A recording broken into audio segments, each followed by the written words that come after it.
नमस्कार, मैं तुषार गौतम। आप देख रहे हैं न्यू भारत न्यूज। राजस्थान में राजनीति का एक अलग ही माहौल बना हुआ है।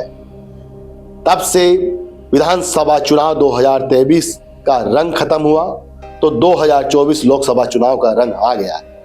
राजस्थान में 25 सीटें हैं लोकसभा की, 10 सीटें राज्यसभा की।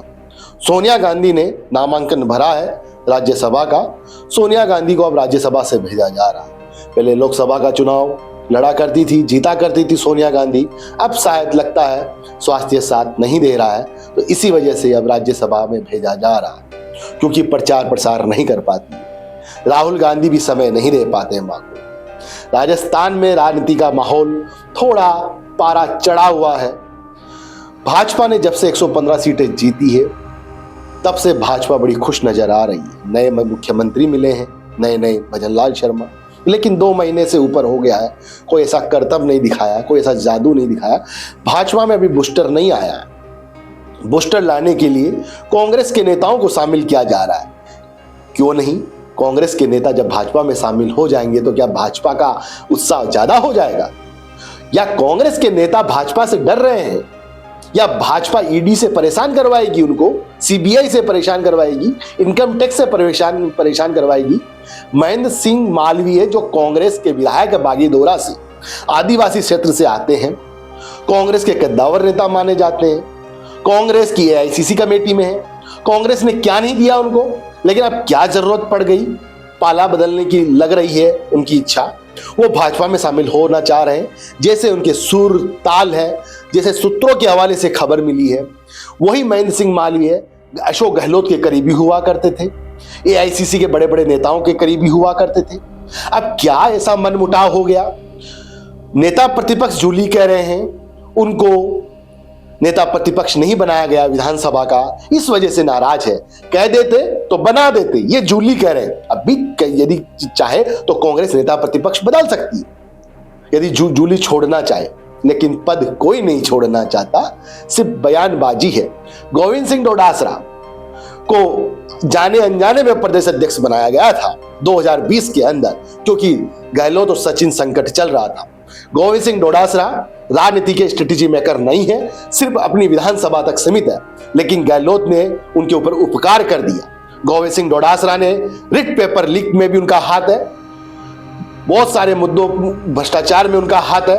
उनके बेटे को आरएस बना दिया, उनके परिवार वालों को आरएस बना दिया। भला उन्हीं का ही किया, ना कांग्रेस का भला किया, ना उनकी विधानसभा का भला किया, ना प्रदेश के कांग्रेस के कार्यकर्ताओं का भला किया। गोविंद सिंह डोटासरा को भला करना आता ही नहीं है, ऐसे ही कांग्रेस के नेताओं का कहना है, क्योंकि उनको संगठन चलाने की कोई अभ्यास नहीं है, कोई अनुभव नहीं है, तो कैसे कांग्रेस का भला करेंगे? सिर्फ बड़ बोले भाषण दे जाते हैं, क्योंकि शेखावटी के हैं। शेखावटी के नेताओं को कुछ अच्छा भाषा में बोलना तो आता ही है, लेकिन कोई काबिल नहीं बोलते हैं, ऐसा उन्हीं की टीम ने कहा है, कांग्रेस के नेताओं ने कहा है। सिर्फ यह अशोक गहलोत का उपकार माना जाए। वहीं उदयलाल आंजना, मालवीय, लालचंद कटारिया तीनों नेता सीपी जोशी गुट से आते हैं। सीपी जोशी के बड़े करीबी है राजेंद्र यादव, मालवीय, लालचंद कटारिया को ही सीपी जोशी ने केंद्र में एक बार मंत्री बनाया, लेकिन अब धोखा सीपी जोशी को दे रहे हैं या सीपी जोशी के इशारे पर वो काम कर रहे हैं। ये इनसाइड स्टोरी है, ये हम बताएंगे आपको, इनसाइड स्टोरी निकाल के लेके आएंगे कि क्यों ये आपस में पटरी नहीं बैठ रही है।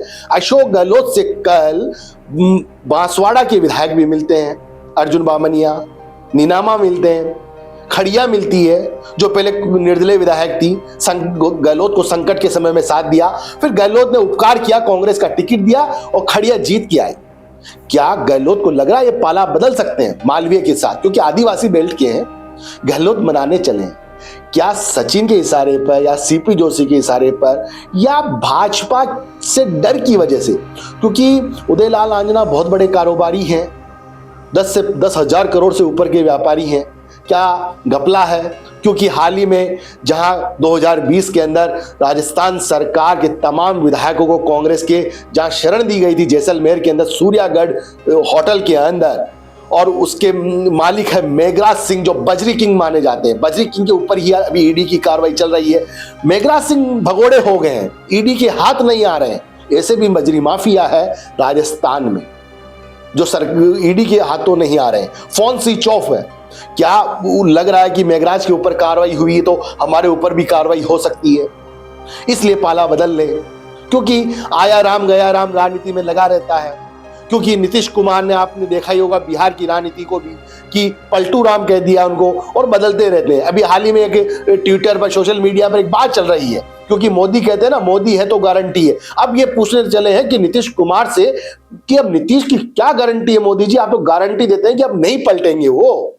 राजनीति में पलटना चलता रहता है। ये राजनीति का एक हिस्सा है, ये राजनीति की एक परिभाषा है कि समय रहते बदल लेना चाहिए।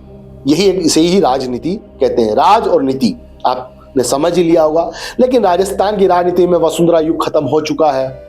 ये किसने खत्म किया ये सबको पता है। ये स्क्रिप्ट 8-9 महीने पहले लिखी जा चुकी थी। वसुंधरा ने खुद ने हठधर्मिता अपनाई कि मैं मुख्यमंत्री बनूं। खूब प्रदर्शन किए, जयपुर की राजधानी में किए, दिल्ली की राजधानी में बड़े बड़े नेताओं के पास जाके अपने प्रदर्शन किए, लेकिन कहीं उनकी छाछ नहीं बनी, गली नहीं, दाल नहीं गली। वसुंधरा राज्य को आखिरकार एक विधायक बन के रहना पड़ा। यह होता है राजस्थान की राजनीति में किस्सों का खत्म। लेकिन लोकसभा चुनाव नजदीक है। भाजपा वापस क्या वसुंधरा की एंट्री करेगी, नहीं करेगी? ये लगता है कि दिल्ली से ही पर्ची आएगी तभी एंट्री हो सकती है, वरना एंट्री नहीं हो सकती है। राजस्थान में दोनों पार्टियों में, भाजपा और कांग्रेस के अंदर अभी दोनों में गहमा-गहमी चल रही है। भाजपा खुश है, कांग्रेस खुश भी नजर नहीं आ रही है और दुखी भी नजर नहीं आ रही, क्योंकि 71 सीटें उनको मिली है और बाकी की 20 सीटें जहां पर वो 500-550 वोटों से, 750 वोटों से, 1100 वोटों से हारी है, तो उसका वो कह रहे हैं कि हम कमी अंतर से 20 सीटें हारी है, वरना हमारी सरकार बन जाती। क्योंकि कांग्रेस ने एक और आरोप लगाया है कि भाजपा ने सिर्फ एक धर्म की राजनीति करी है, हिंदुत्व कार्ड खेला है, ध्रुवीकरण किया है। भाजपा ने कहा है हमने कोई ध्रुवीकरण नहीं किया है, हम 36 कौम को लेके चले। लेकिन मैं याद दिला देता हूं भाजपा के विधायकों के भाषण।